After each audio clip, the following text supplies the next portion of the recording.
നമുക്ക് ഓർമ്മ കാണുമല്ലോ. हम लोग तो पिछले हफ्ते जो सीख रहे थे उस विषय के बारे में आप लोग स्मरण करते होंगे. ഓർമ്മയുണ്ടല്ലോ रोहन? क्या था? യേശു തന്നെ താൻ ഒഴിച്ചു. यीशु मसीह ने अपने आप को शून्य बनाया. തിരുമേശയുടെ ശുശ്രൂഷ കർത്താവ് നമുക്ക് നൽകിയിട്ടുള്ളത് നമ്മുടെ കർത്താവിനെ, യേശുവിനെ ഓർക്കുവാൻ വേണ്ടിയാണ്. ये प्रभु भोज की सेवकाई इस कारण से होता है कि हम प्रभु को स्मरण करें. സ്തോത്രം. യേശു ക്രിസ്തുവിന്റെ ഓർമ്മയുടെ ശുശ്രൂഷയാണിത്. यीशु मसीह का जो है स्मरण करने, याद दिलाने वाली बातें हैं. യേശു ക്രിസ്തുവിന്റെ പേഴ്സണാലിറ്റി, ആളത്വം, വ്യക്തിത്വം എന്നുള്ളത് ഏറ്റവും പ്രഭാവമുള്ളതാണ്. यीशु मसीह का जो व्यक्तित्व है वो हर एक के जीवन में बड़ा प्रभाव लाता है. ആ യേശു ക്രിസ്തു എന്ന ആളത്വത്തെ, വ്യക്തിയെക്കുറിച്ചുള്ള പഠനം വളരെ പ്രധാനപ്പെട്ടതാണ്. यीशु मसीह एक व्यक्ति के तौर पर उसका व्यक्तित्व के बारे में जानना हम सबके जीवन में बहुत ही अत्यावश्यक है. അതുകൊണ്ടാണ് നാം അതിലെ ഒരു ചെറിയ അംശമെടുത്ത് പഠിക്കുന്നത്. उसके लिए हम लोग उनके जीवन का एक छोटा सा भाग लेकर सीख रहे हैं. അതിൽ നാം കണ്ടു യേശു തന്നെ താൻ ഒഴിച്ചു. उसमें उसी वजह से हम लोग सीख रहे थे कि यीशु मसीह ने अपने आप को खाली कर दिया. ഫിലിപ്പ് ലേഖനം 2-ാം അധ്യായം 5 മുതലുള്ള വാക്യങ്ങളാണല്ലോ അതിനാധാരം. फिलिपी 2 अध्याय के सीख हमने वो बातों सीखा. 5 से लेकर के पदों में അവിടെയാണ് നാം കാണുന്നത് he emptied himself. वहां पर लिखा है कि उसने अपने आप को शून्य बना दिया. അപ്പോൾ യേശു എന്തെല്ലാം വിഷയങ്ങളിലാണ് തന്നെ താൻ ഒഴിച്ചത് എന്ന് പഠിച്ചുകൊണ്ടിരിക്കുകയാണ്. यीशु ने किन किन वस्तुओं को, भागों को उसने त्यागा, वो वहां पर हमने पढ़ा है. എത്ര കാര്യങ്ങൾ പഠിച്ചെന്ന് ഓർമ്മയുണ്ടല്ലോ? कितने भाग को उसने शून्य बनाया, इसके बारे में हमने सीखा. आपको याद होगा कितना? 12 കാര്യങ്ങൾ. 12 बातों को उसने अपने आप से खाली कर दिया. എന്തായിരുന്നു 12ാമത്തെ കാര്യം? 12वां विषय क्या था? आज वही बुक लाया ना? पिछले हफ्ता तो दूसरा बुक लाया था आपने. आज रोहन क्या था 12वां बात?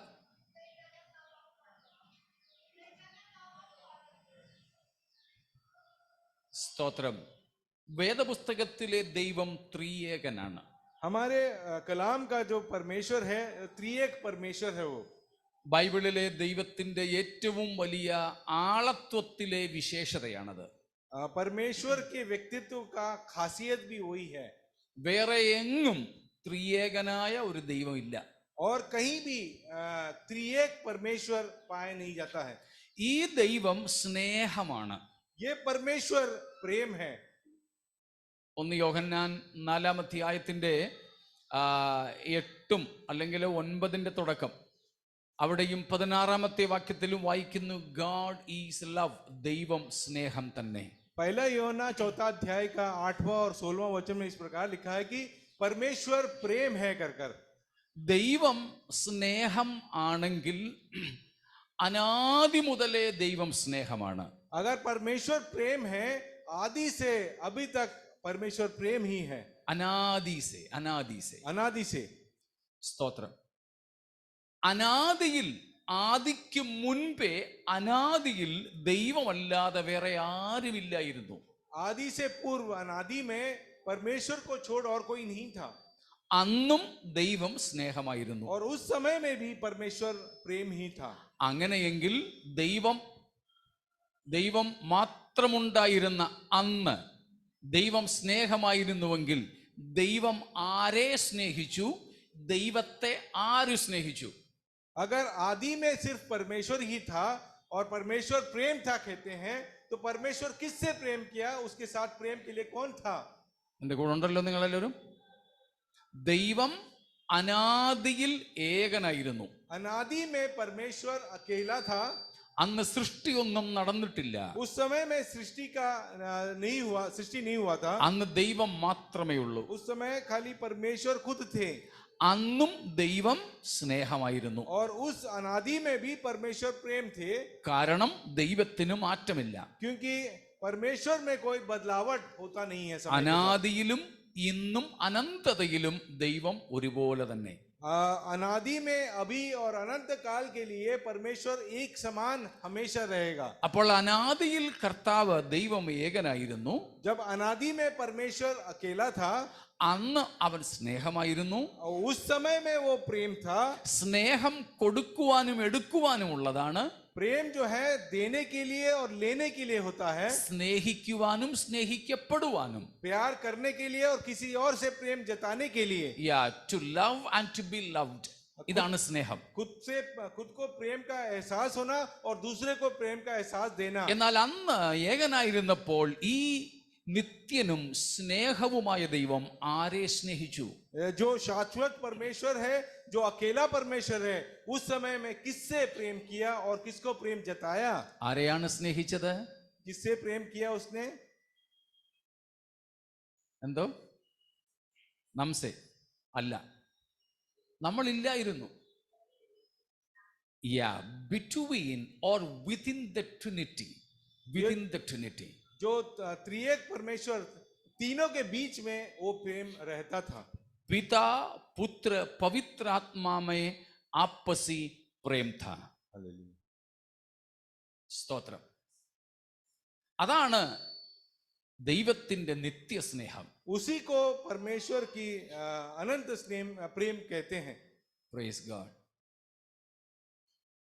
അപ്പോൾ ദൈവസ്നേഹം എന്ന് പറയുമ്പോൾ ഏറ്റവും ഒന്നാമത് നാം മനസ്സിലാക്കേണ്ടത് പിതൃപുത്ര പരിശുദ്ധാത്മാവാം ത്രിയേക ദൈവത്തിന് പരസ്പരമുള്ള സ്നേഹമെന്നാണ്. परमेश्वर प्रेम है कहते हैं तो इसका तात्पर्य ये है पिता पुत्र परमेश्वर में जो रिश्ता है प्रेम का, उस प्रेम के बारे में कहते हैं.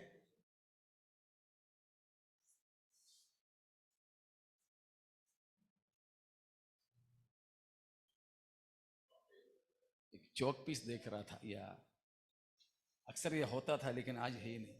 उधर कहीं रखा है क्या? चौक चाहिए था. नहीं है उसमें, नहीं है उसमें. चौक चाहिए था. ठीक है. मतलब पिता हर दिन तो यहाँ रहता था और इन्निल्ला, आज नहीं है, इसलिए मैं उसमें ढूंढा. वही मैं यहाँ ढूंढ रहा था. കുഴപ്പമില്ല. ഓക്കെ. പിതാവും പുത്രനും പരിശുദ്ധാത്മാവുമാകുന്ന ഒരു ട്രയാങ്കുലർ ലവ് ആണ് ഉണ്ടായിരുന്നത്. एक त्रिकोण है जहां जिसके कोनों में पिता पुत्र और पवित्र आत्मा पाया जाता है. പരസ്പരം ആ സ്നേഹമാണ് ദൈവസ്നേഹം. और आपसी प्रेम में वो रहते हैं. when we think about divine love, first of all it is the love these triune God had for one another. हम परमेश्वर का प्रेम या पवित्र प्रेम के बारे में बातें करते हैं तो हम पिता पुत्र पवित्र आत्मा के बीच में आपसी जो प्रेम है उसी प्रेम को कहते हैं. പിതാവ് പുത്രനെ സ്നേഹിച്ചു. पिता ने पुत्र से प्रेम किया. ആ നിത്യമായ സ്നേഹത്തിൽ പിതാവും പുത്രനുമായിരുന്നു. उस शाश्वत संबंध में तीनों एक साथ थे. സ്തോത്രം. എന്നാൽ എന്നെയും നിങ്ങളെയും രക്ഷിക്കുവാൻ യേശു തന്നെ താൻ ഒഴിച്ചപ്പോൾ താൻ ഒഴിച്ച 12ാമത്തെ കാര്യമാണ് നാം കഴിഞ്ഞ പ്രാവശ്യവും ചിന്തിച്ചത്. ആ പിതാവിനോടുള്ള അല്ലെങ്കിൽ പിതാവിൻ്റെ സ്നേഹത്തിൽ നിന്ന് അല്പസമയത്തേക്ക് കർത്താവ് മാറി നിന്നു. यीशु ने बहुत से वस्तुओं को उसने त्यागा. उसमें से एक था जो 12वां विषय था, परमेश्वर के साथ का प्रेम का रिश्ता को कुछ देर के लिए उसने त्याग दिया. Praise God. ഒരു ഭക്തൻ ഇങ്ങനെയാണ് പറഞ്ഞിരിക്കുന്നത്. കഴിഞ്ഞ പ്രാവശ്യം ഞാൻ പറഞ്ഞിരുന്നു, ഒരു പ്രയോഗമുണ്ട്. സ്തോത്രം. ആദിമ ക്രൈസ്തവ സഭ കൂടി വന്ന സിനഡുകളിൽ, കൗൺസിലുകളിൽ ഉണ്ടായ ഒരു പ്രഖ്യാപനമാണ് one of the trinity was crucified. ത്രിത്വത്തിൽ ഒരുവൻ ക്രൂശിക്കപ്പെട്ടു എന്നൊരു പ്രയോഗം. त्रिएक परमेश्वर में एक को सूली पे चढ़ाया गया, ऐसा वो कहते थे क्रिश्चियन मसीह लोग जो काउंसिल जमा करते थे कई सालों पहले ऐसा किया करते थे। One of the Trinity emptied himself. एक जो त्रिएक परमेश्वर है अपने आप को शून्य बना देता है। या त्रिएक में से एक ने अपने आप को शून्य किया. One of the Trinity was therefore crucified. त्रिएक परमेश्वर से एक ने अपने आप को खाली कर दिया।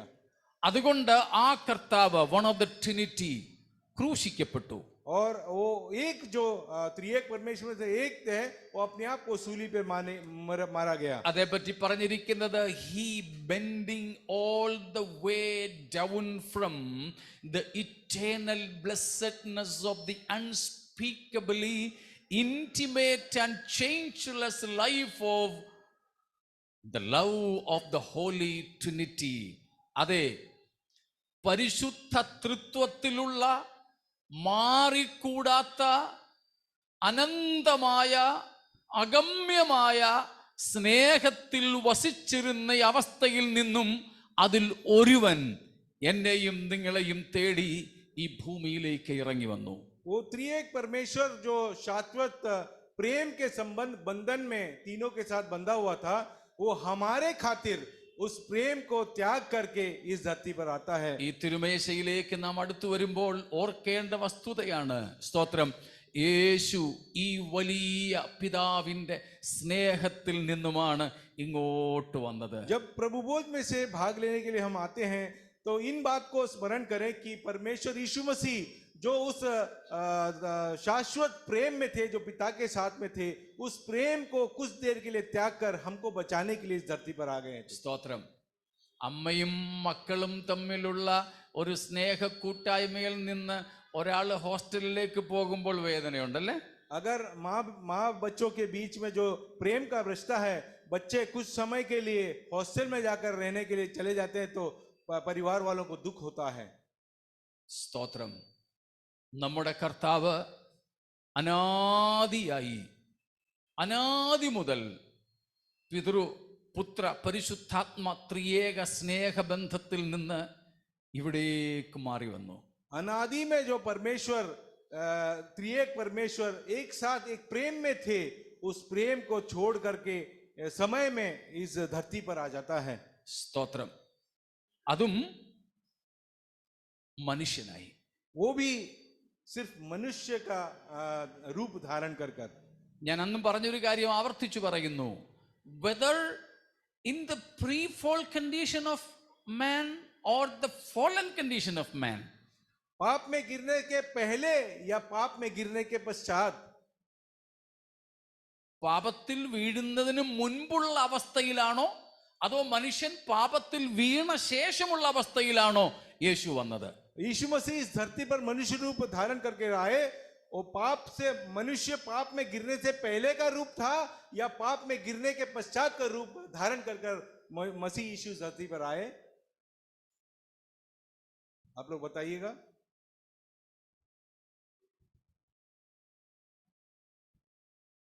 बोलिए ना, गलत है तो भी कोई बात नहीं, लेकिन हमारे साथ में चलिए.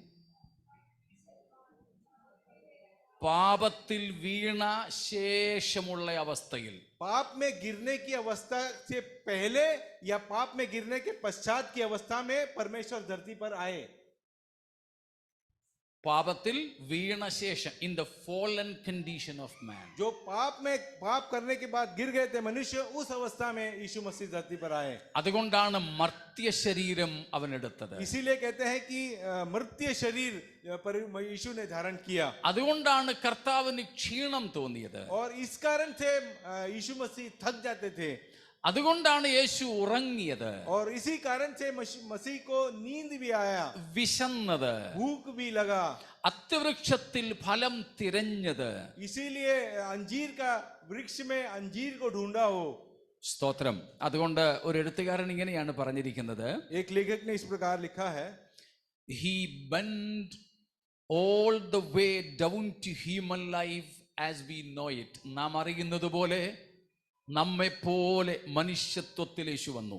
हम जैसे जानते हैं धरती पर मनुष्य रूप जैसा है, उस रूप में जो अपने आप को झुका दिया उसने. അദ്ദേഹം പറയുന്നു, subject to all the frailty. मनुष्य जैसे जिस कमजोरियों में रहता है, उन कमजोरियों में, उन अवस्थाओं में अनुभव करने के लिए वो नीचे आया। all the disappointments, सारे प्रकार के दुख को अनुभव करने वाला एक मनुष्य, in the dashed hopes, उसकी आशा को ठेस पहुंचा, वैसा एक मनुष्य बनकर। forsaken ideals, सभी लोगों ने धिक्कार दिया उसे, वैसा एक मनुष्य बनकर। mocking and contentment, दूसरे लोग उसका हंसी मजाक और ठट्टा उड़ा सके, ऐसा मनुष्य बनकर। deeply ingrained injustice, और अधर्म का बहुत बारीको सहा उसने, वैसा मनुष्य। subject to betrayal, और दूसरे लोग उसको धिक्कार दिए उस अवस्था में पाकर, desolation and abandonment, और कई लोगों ने उसे त्याग भी दिया, even abandoned by God the Father. और खुद के परमेश्वर पिता परमेश्वर ने भी उसे त्यागा, ऐसा एक मनुष्य। അതെ, നമ്മെ പോലെ മുഴുവൻ നിരാശയിലും അനീതി സഹിക്കുന്നവനായും അധർമ്മമേൽക്കുന്നവനായും അവൻ ഈ ഭൂമിയിലേക്ക് വന്നു. बिल्कुल हमारे जैसा जो मनुष्यों के द्वारा त्यागा हुआ, जो अधर्म को फेस करता हुआ, सभी प्रकार के इंजस्टिस फेस करता हुआ, उस अवस्था में मनुष्य बनकर यीशु मसीह धरती पर आए। സകലരാലും കൈവിടപ്പെട്ടവനായി सभी के द्वारा उनका हाथ छोड़ दिया गया। യേശു ക്രൂശിൽ പിടിക്കപ്പെടുന്നതിന്റെ തലേന്ന് പറഞ്ഞു, ഞാൻ ഇടയനെ വെട്ടും ആടുകൾ ചിതറും. और यीशु मसीह ने आखिरी उसे पकड़वाए जाने दिन के पहले उसने इस प्रकार कहा, जैसे चरवाहा छूट जाता है तो भेड़ तितर बितर होता है, वैसे आप लोग भी हो जाएंगे। പ്രവാചകനിലൂടെ യഹോവയായ ദൈവം അരുളി ചെയ്തിരുന്നു, ജനത്തിന്റെ നായകനെ ദൈവം ഛേദിക്കും. भविष्यवाणी हुई थी कि मनुष्यों को चलाने वाला चरवाहा चला जाएगा, लोग तितर बितर हो जाएंगे। യേശുവിന്റെ മരണത്തെ പറ്റിയാണ് ഇത് यीशु मसीह की मृत्यु के संबंध में वो भविष्यवाणी की गई थी। ശിഷ്യന്മാർ ഉൾപ്പെടെ എല്ലാവരും യേശുവിനെ വിട്ടുപോകുമെന്ന് യേശു പറഞ്ഞു. और यीशु मसीह ने ऐसा भी कहा था कि सब चेले उसको छोड़ चले जाएंगे। അന്ത്യ അത്താഴത്തിൽ നിന്ന് ഒരുത്തൻ ഇറങ്ങിപ്പോയി. आखिरी भोज में से एक निकल कर चले गया, यूदा था वो। ബാക്കി 11 പേരുമായി യേശു ഗെത്സമനയിലേക്ക് പോയി. और बाकी 11 चेलों के साथ गेत्सेमने बगीचे में चला गया वो। അതിൽ 8 പേരെ ഒരിടത്തിരുത്തി, उसमें से 8 लोगों को एक बाजू में बिठाया उनको, 3 പേരെ കൂടെ കൂട്ടി. और 3 लोगों को संग लेकर गया आगे, കുറച്ചുകൂടെ മുൻപോട്ട് പോയി 3 പേരെയും അവിടെ ഇരുത്തി. और कुछ लोगों को 3 लोगों को आगे ले जाकर वहां पर बिठा दिया, നിങ്ങൾ ഇവിടെ ഇരിക്കാൻ പറഞ്ഞു. और उनसे कहा कि आप लोग यहाँ बैठिए, എന്നോട് കൂടെ ഉണർന്നിരുന്ന് പ്രാർത്ഥിപ്പീൻ. मेरे साथ आप भी जागरण कर कर प्रार्थना कीजिए। എനിക്ക് വേണ്ടി പ്രാർത്ഥിക്കാനല്ല, എന്നോട് കൂടെ. मेरे लिए प्रार्थना नहीं करिए, मेरे संग प्रार्थना करिए। യേശു അല്പവും കൂടെ മുൻപോട്ട് പോയി. और यीशु थोड़े और आगे जाके चला गया। പ്രാർത്ഥിച്ചതൊക്കെ നമുക്കറിയാം. और उसने क्या क्या प्रार्थना की हम जब जानते हैं। പ്രാർത്ഥന കഴിഞ്ഞെഴുന്നേറ്റപ്പോൾ യൂദായുടെ നേതൃത്വത്തിൽ യേശുവിനെ പിടിക്കുവാൻ ആള് വന്നു. और प्रार्थना के पश्चात जो है उसे पकड़ने के लिए जो यूदा को साथ में लेकर सिपाही लोग पहुंच गए। യേശുവും 11 ശിഷ്യന്മാരും यीशु और उसके 11 चेलों के साथ യേശുവിനെ പിടിച്ചു. यीशु को पकड़वाया गया, അറസ്റ്റ് ചെയ്തു. उसको अरेस्ट किया।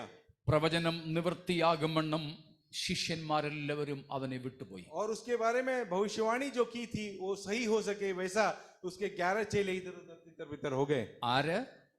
कौन? ത്രിയേക ദൈവം ഒരുമിച്ചിരുന്നവൻ ഇവിടെ എല്ലാവരാലും കൈവിടപ്പെട്ടവനായി. जो त्रिएक परमेश्वर एक साथ में प्रेम में थे, उससे अलग हुआ परमेश्वर यहाँ पर उसके चेलों से भी अलग हो जाते हैं। 3.5 കൊല്ലത്തോളം കൂടെ കൊണ്ടു നടന്ന ശിഷ്യന്മാർ അവനെ വിട്ടുപോയി. 3.5 साल तक संग लेकर चला हुआ परमेश्वर, उसके सब चेलों ने उसका हाथ छोड़ दिया।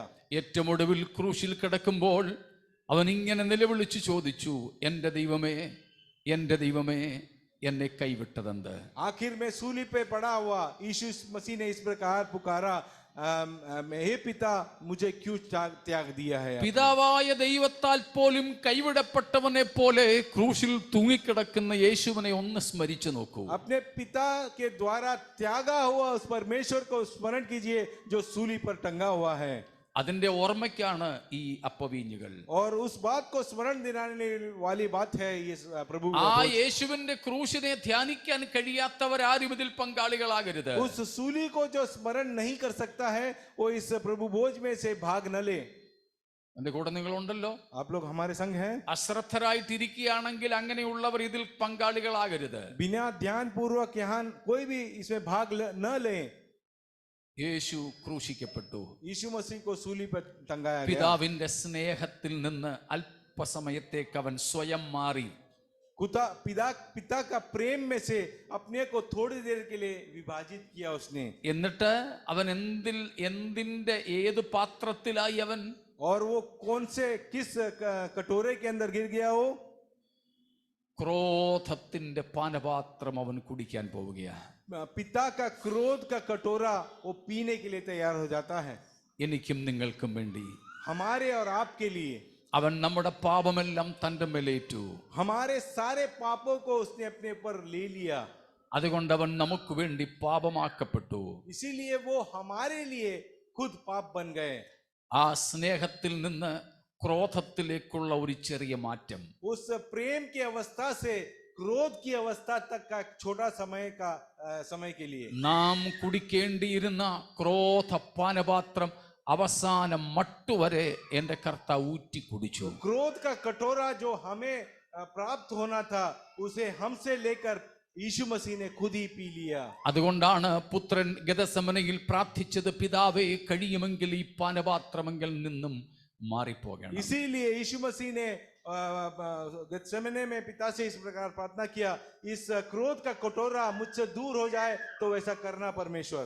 ഈ പകൽ നമുക്ക് നമ്മളെ ഒന്ന് സമർപ്പിക്കുകയും ആ ക്രൂശിനെ ഒന്ന് ഓർക്കുകയും ചെയ്യാം. हमारे अंतकरण में हम स्मरण झांक कर देखें उस परमेश्वर के साथ प्रेम है और उस सूली को जरा स्मरण करें। ഹല്ലേലൂയ. എല്ലാവരുടെയും ഹൃദയം ദൈവത്തിങ്കൽ ഏകാഗ്രമാകട്ടെ. अपने सारे हृदयों को परमेश्वर के इस प्रेम में एकाग्रत करें। ക്രൂശിങ്കലേക്ക് നമ്മുടെ മനസ്സുകൾ ഉയർത്താം. हमारे ध्यान को उस सूली की ओर ले जाएं। ദൈവത്തിന്റെ സ്നേഹത്തിന് പകരം ക്രോധമദ്യം വലിച്ചു കുടിക്കുന്ന മശിഹ, हमारे प्रेम में जो निवास करता था वो हमारे खातिर जो है पिता का क्रोध का कटोरा पीने के लिए भी तैयार हो जाता है। തന്നെ താൻ ഒഴിച്ചു. तो अपने आप को खाली कर देता है। നമ്മെ തന്നെ പരിശോധിക്കാനുള്ള സമയമാണിത്. अपने आप को जांचने का समय है ये। ക്രൂശിനെ ഓർക്കാനുള്ള സമയമാണ്. सूली को स्मरण करने वाला समय है ये। ഹല്ലേലൂയ. നമ്മുടെ ജീവിതത്തെ സമർപ്പിച്ചുകൊണ്ട് പ്രാർത്ഥനയോടെ തൽസ്ഥാനങ്ങളിൽ നമുക്ക് എഴുന്നേറ്റ് നിൽക്കാം. हम अपने जीवन को समर्पण कर कर ध्यान पूर्वक अपने अपने स्थानों पर खड़े हो जाते हैं। ഹല്ലേലൂയ. Praise God. ക്രൂശിനെ ധ്യാനിക്കുന്ന ഒരു ഈരടി പാട്ട് പാടിക്കോളൂ. सूली को स्मरण दिलाने वाला एक छोटा सा गीत हम गाएंगे।